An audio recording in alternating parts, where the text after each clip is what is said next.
أعوذ بالله من الشيطان الرجيم بسم الله الرحمن الرحيم دستور مدد يا سيدي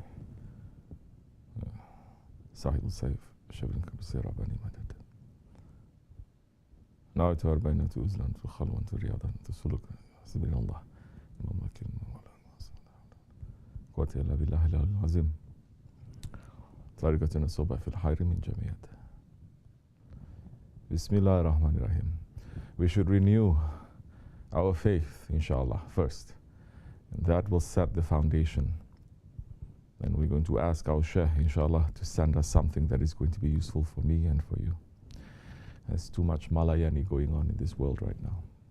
Everyone is saying something. That the awliya Allah, they start to pull themselves back from talking. So we're asking. He is the one who's going to give. He takes, and then he gives according to what is necessary for us. That is one of the functions and one of the roles of the Holy Prophet ﷺ, the one who distributes.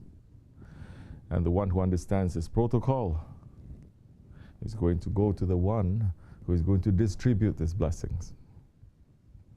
You may go to Allah and Allah will say, yes, but I've given that one to distribute. You're coming to me directly? Why are you coming to me directly? You go and you work in a factory or in an office.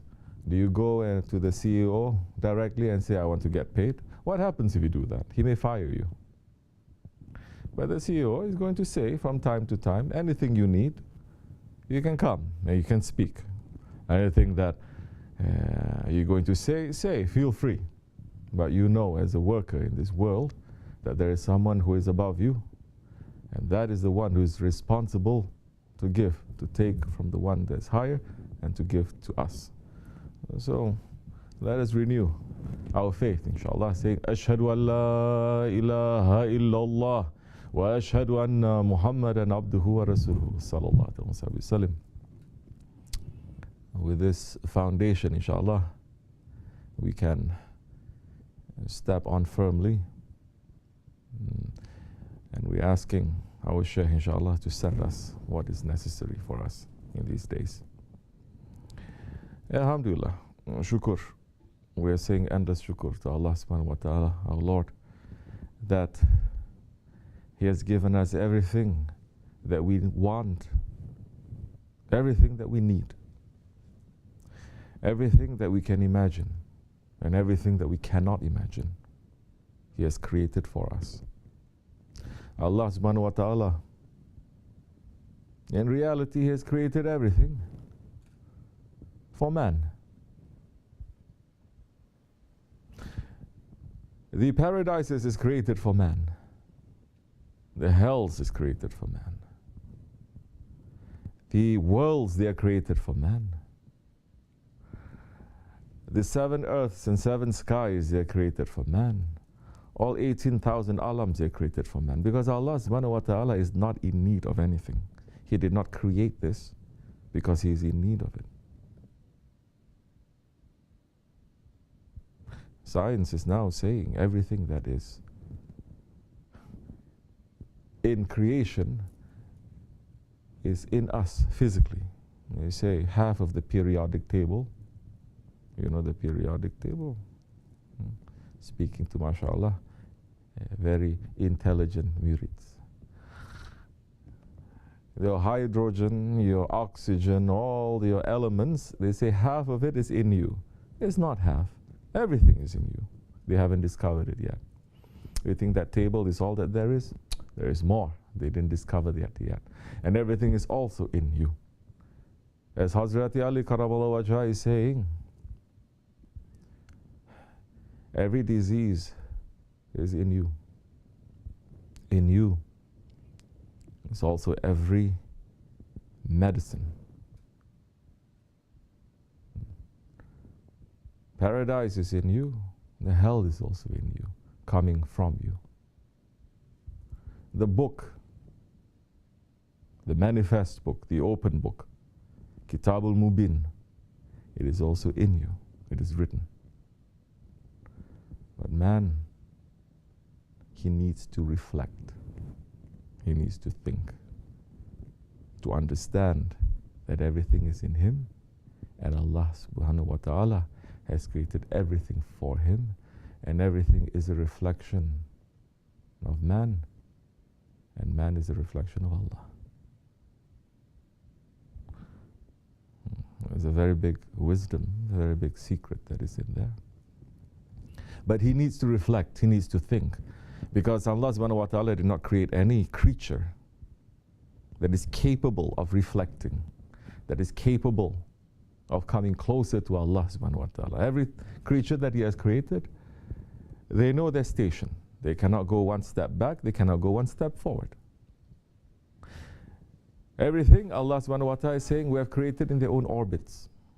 And if they start to move just a little bit more, everything will come crashing down. The angels, Allah has not created them to know Him.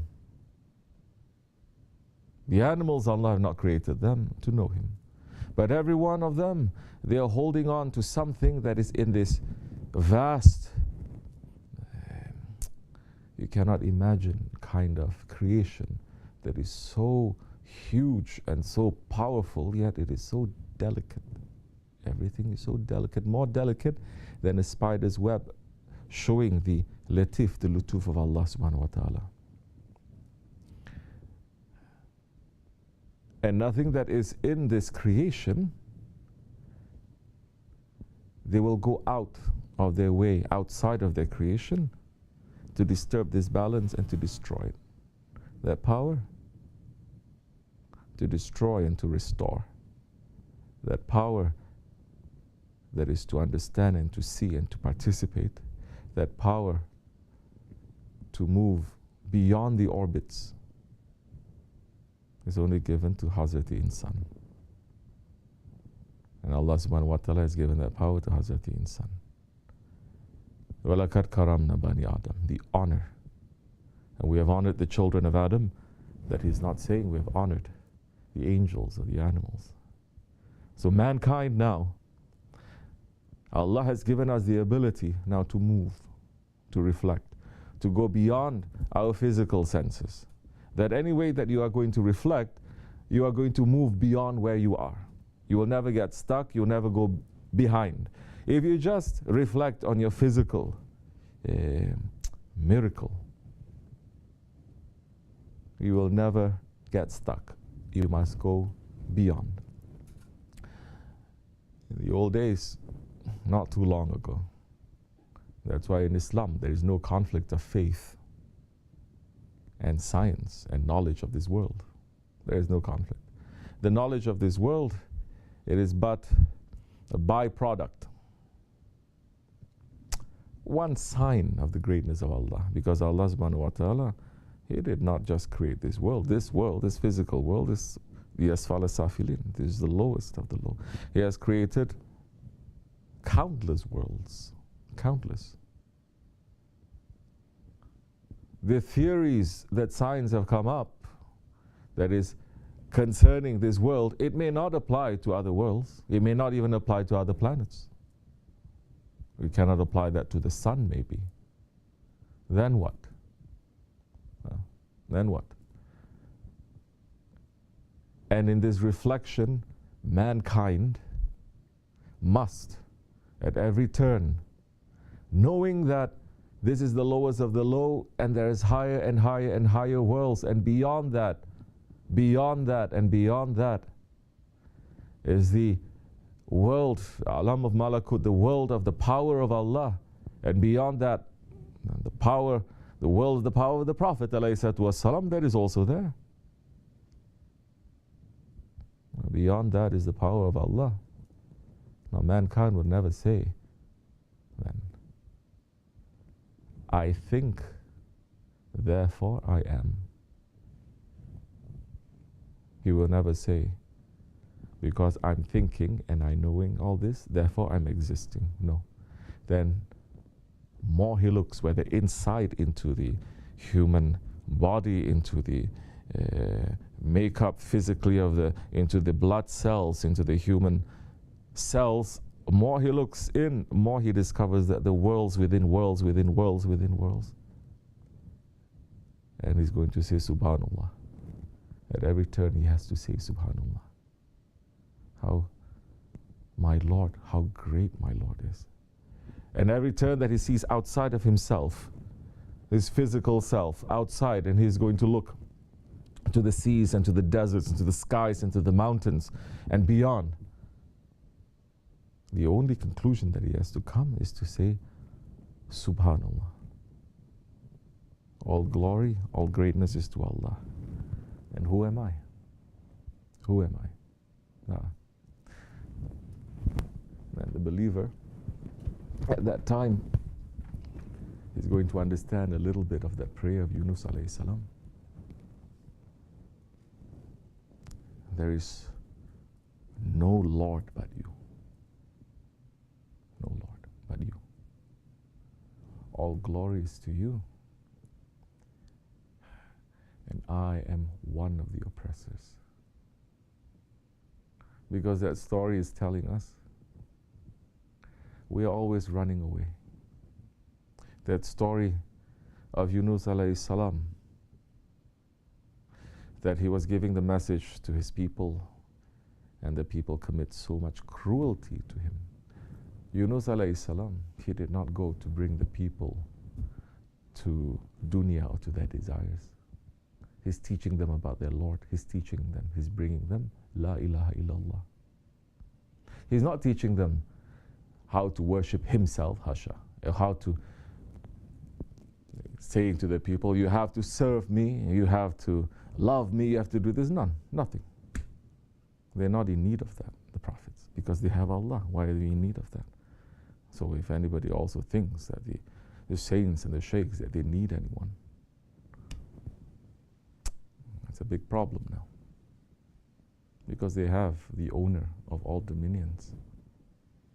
We have our sheikh. What are we in need of anything else? And so Yunus alayhi salam, he was bringing them La ilaha illallah, teaching them that. But they commit cruelty to him. They oppressed him. He didn't oppress them. And it got to be so much that he decided to step back. He decided to step back. He went into the ship to leave his people for a while. And in that ship, they recognized that he was a very holy man. But unusual things started happening. And they realized, because as you know, people who are especially traveling on the ship, now they are more sensitive to the signs of Allah and to the signs of nature, correct? You may say they are superstitious, but the understanding is that, look, you can only use your mind and everything to a certain degree. Beyond that, you have to trust on your instincts, trust on your heart and your spirit to know that there are the forces that are at work there. It is not what you think, therefore it is. It is not what you think, therefore you are. No. There's millions of billions of things that's happening, whether you think or you don't think, whether you are or you are not. So those ones that they saw Yunus alayhi salam, they understood that he was a holy man. And when unusual things started happening, and when the ship was about ready to go down because of the storm, and Yunus alayhi salam, the story is, he knew that he was himself, that he had to go into the water now. And they refused. He said, no, please don't. You are Mubarak one, you're a holy one. He said, it must be one of us. Then we're going to pull the straws. We're going to see who it is that gets that straw. Then that one is going to. They pulled, he got it. Then they said, no, it must be a mistake. They made him to go again. They didn't want him to go down. Third time, he picked that straw. And he says, now I have to go. And he jumped. The sea became clear, like glass, right away. And one big fish came and swallowed him. And he was there in the belly of that fish for 40 days and 40 nights. making that zikr of La ilaha illa anta subhanaka inni kuntu min az-zalimin. He was in seclusion for 40 days and 40 nights. Seclusion inside the secret of a secret. The ocean is a big secret that even today, with all our technology, we still have not discovered even, let's say, 1/10 of the ocean. And he was in the secret, in the belly, right in the center of one of the biggest secrets of the ocean, this animal that is there, and is one of those ones that are the kings of the ocean also, showing, surveying, bringing him all the way down. And for 40 days and 40 nights, more Yunus alayhi salam pulled back into himself, understanding.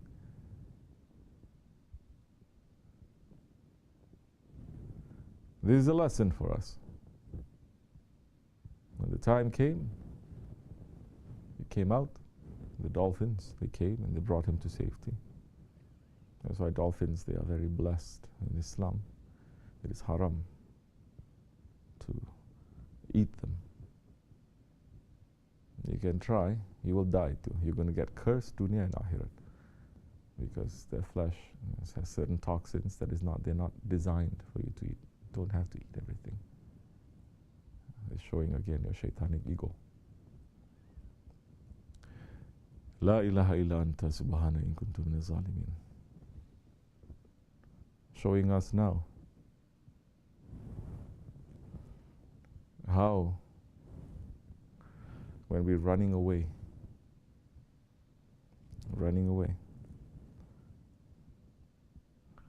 from our own battles, from fighting against our own ego,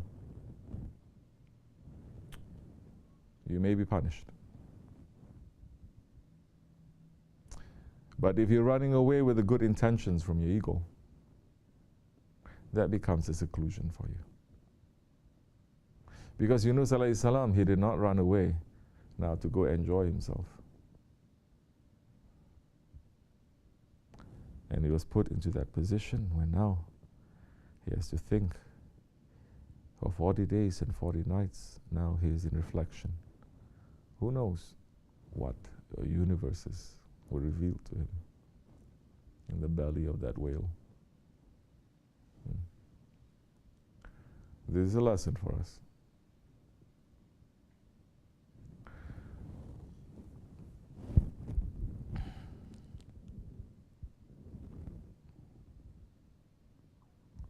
For the believer, wherever you turn, you see the face of Allah. Wherever you turn and you see, especially Allah's creation, nature, that was here thousands of years. Scientists want to say millions and billions and trillions of years, yes. Before us, before this present Adam, yes.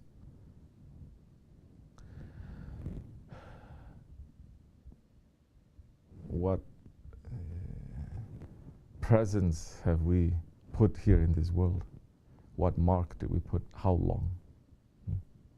For some time we're able to live with this world. There are some groups of men that Allah subhanahu wa ta'ala has put into this world, some even from other Adams, that they have managed to live in this world, live within the creation of Allah, live within the laws of Allah, and they have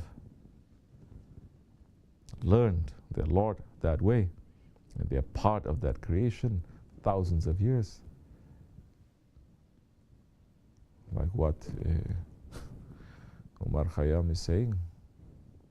Some people, maybe they don't like Omar Khayyam so much, but what he's saying, I come like water, and like the wind I go.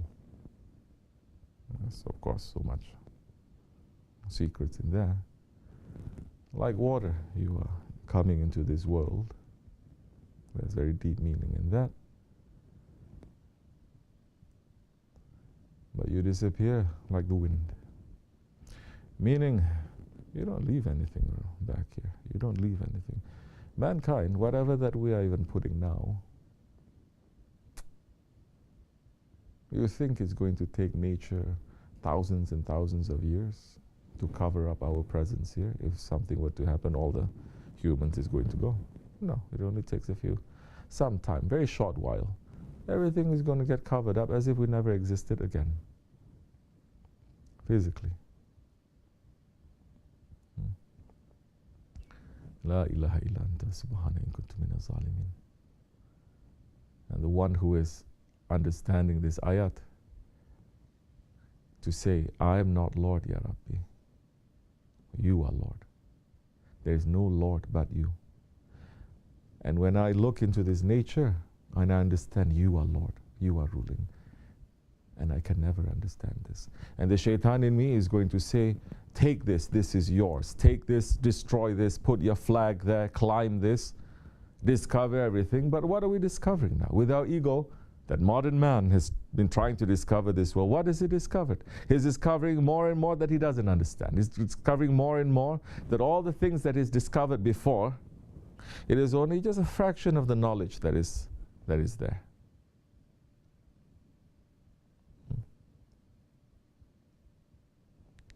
La ilaha illa anta subhana in kuntu minaz zalimin. Subhanaka in kuntu minaz zalimin. Then when we realize that part of ourselves, that ego, that is committing zulm and oppression, and that time we will fall back first to swim in our own orbit, to be part of that circle, to be part of that halakha, to be part of that zikr. And later, saying, you are part of this, you're doing it properly, that time they may move you from circling around this way. They will lift you up. You're still circling around. Then you will discover there is another galaxy that circles around. Subhanallah. More you're going to put your head down. More you put your head down, and Allah is saying, He's declaring me Lord. He's understanding His reality as servant. And I wish for Him to see me more. Saying to the angels, bring Him higher. And higher you're going to go, you're going to see more galaxies circling around. And what are you in this galaxy? Nothing. More you're going to say, La ilaha illallah.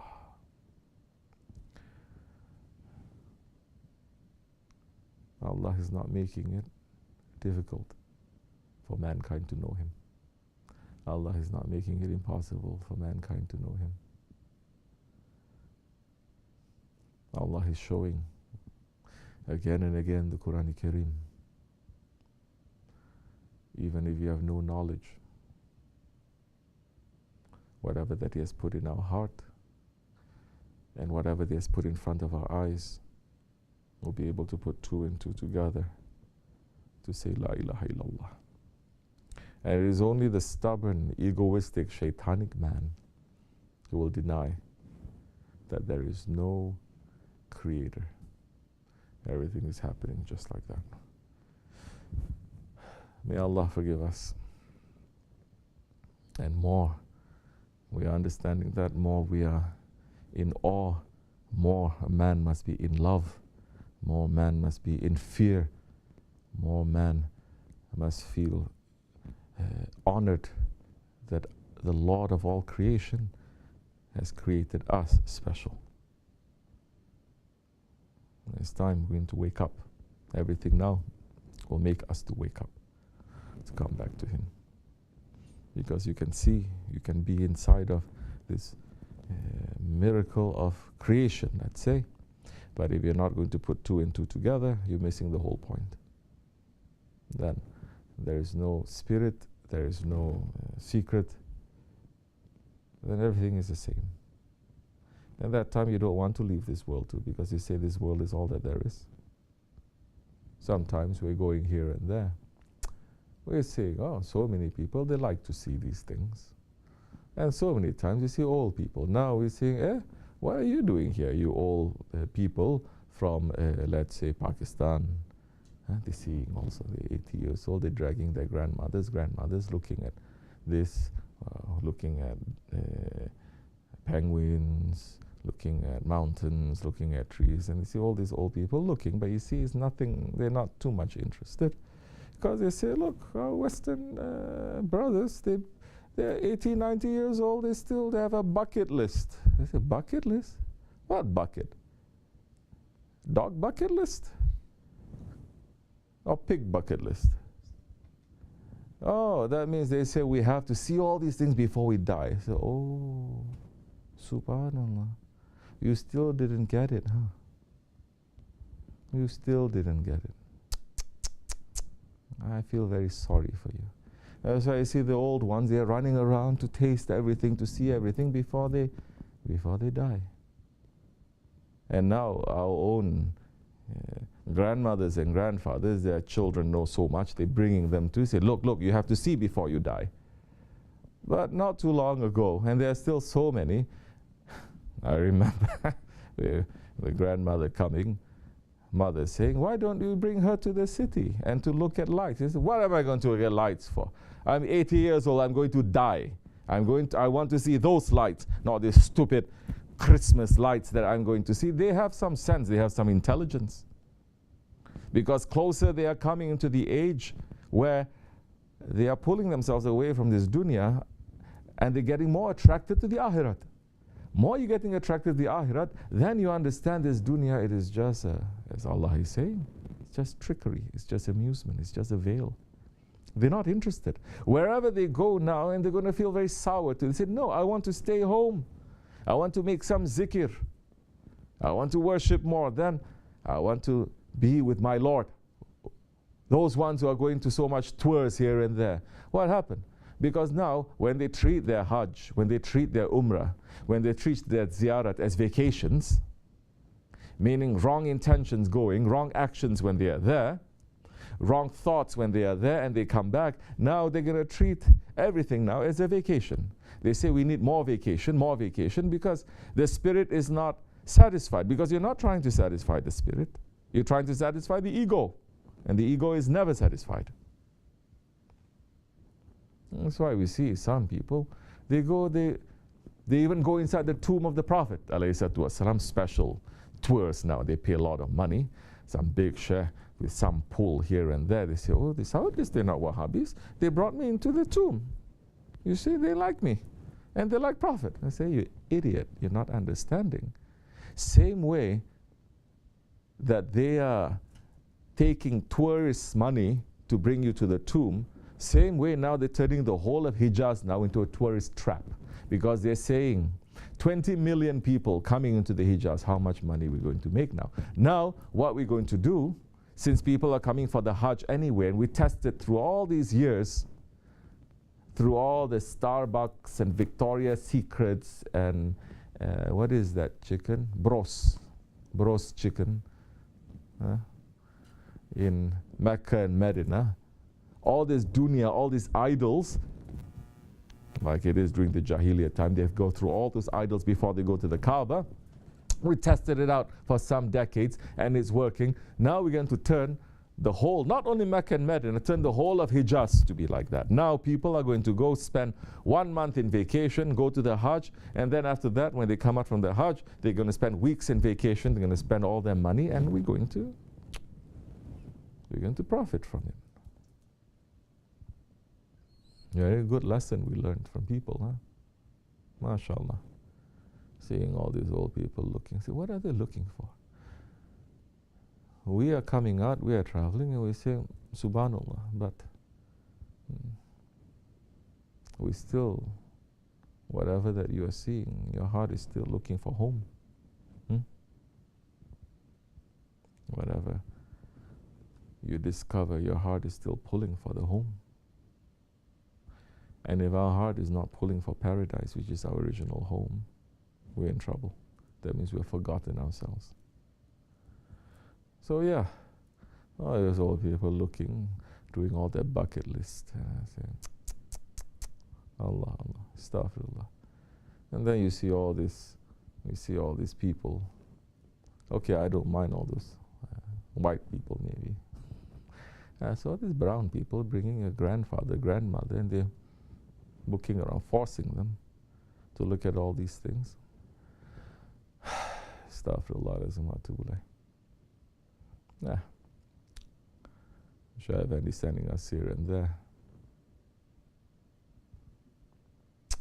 At least we can say, yes, Shaykh, we are there. We call Azan from middle of this ocean. We call Azan from top of that mountain. We made some zikr in the middle of that forest. In your name. Not for us. We don't want anything in your name. May Allah accept it. May our Prophet be pleased with us. May our Shaykh be pleased with us, inshallah. We are very weak servants. Inshallah Rahman. May we become strong. And may we sit and reflect and understand and learn, because our time is very short. And although it is dangerous in these times, it is also a lot of blessings in these times, because when the majority, they're running, pulling towards the ego, and there's a small minority that is pulling, trying to reach to Allah. Although this small minority, you cannot compare them to those ones that came before. They're making one small, weak step like us. But because of our love for our Shaykh, inshallah, may he carry us through. We are holding on to that. May Allah forgive me and bless you. Wa min Allahu tawfiq. Al-Fatiha. Assalamu alaikum wa rahmatullahi wa barakatuh. It's much is enough, inshallah. Do you have any questions? No. Do you have any questions? No. Many things you want to tell me, maybe. Wait. We will hear them. We have all the time in the world, inshallah. Hi.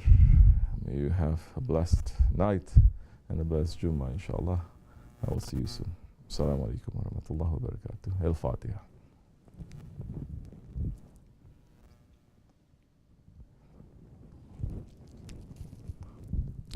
Assalamu alaikum.